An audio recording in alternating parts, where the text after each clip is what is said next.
నమస్తే అండి, నా పేరు సుదర్శన్ రెడ్డి. నేను పారిజాత్ కంపెనీ నుంచి వచ్చాము. ఇక్కడ మీకు పారిజాత్ డ్రోన్ స్ప్రే జరుగుతూ ఉంది కదండి, ఎలా జరుగుతూ ఉంది ఒకసారి దాని యొక్క రిజల్ట్ గురించి కానీ దాని యొక్క డ్రోన్ స్ప్రే మీకు ఎలా జరుగుతూ ఉంది పిచికారీ అనేది ఒకసారి మీ మాటల్లో ఒకసారి తెలుసుకుందామని వచ్చాము. పోతండి ఇది వరకు మీ పేరు తెనాలి అండి, సోమసరపాలెం, గుంటూరు జిల్లా తెనాలి మండలం సోమసరపాలెం మా గ్రామం అండి. ఇది వరకు మామూలుగా 6 ట్యాంకులు ముందు కొట్టేవాడు, అంటే 20 లీటర్లు 6 20 120 లీటర్లు కొట్టేవాడు. అదే పనితనం ఎట్టుందో డ్రోన్ పనితనం కూడా అట్టాగా ఉంది. 10 లీటర్లతో సరిపోతుంది.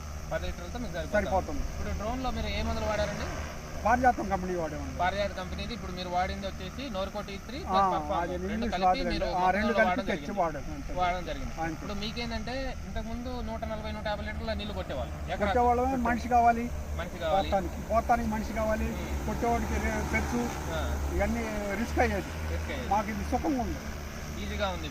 ఇప్పుడు మీరు రిజల్ట్ పరంగా చూస్తే మామూలు కొట్టిన దానికి డ్రోన్ లో కొట్టిన దానికి తేడా ఉంది. ఇది 3వ సంవత్సరం నుంచి మేము కొట్టిస్తున్నామండి. సేమ్ అసలు డ్రోన్ తో కొట్టిస్తేనే రిజల్ట్ బాగుంది. డ్రోన్ తో కొట్టింది రిజల్ట్ అనేది బాగుంది. అవకాశం లేక అట్లా వెళ్తున్నాం, కానీ అవకాశం ఉంటే ఇదే బాగుంది. మీరు మళ్ళా డ్రోన్లు అనేవి వాడుతూ ఉంటాం. ధన్యవాదాలు.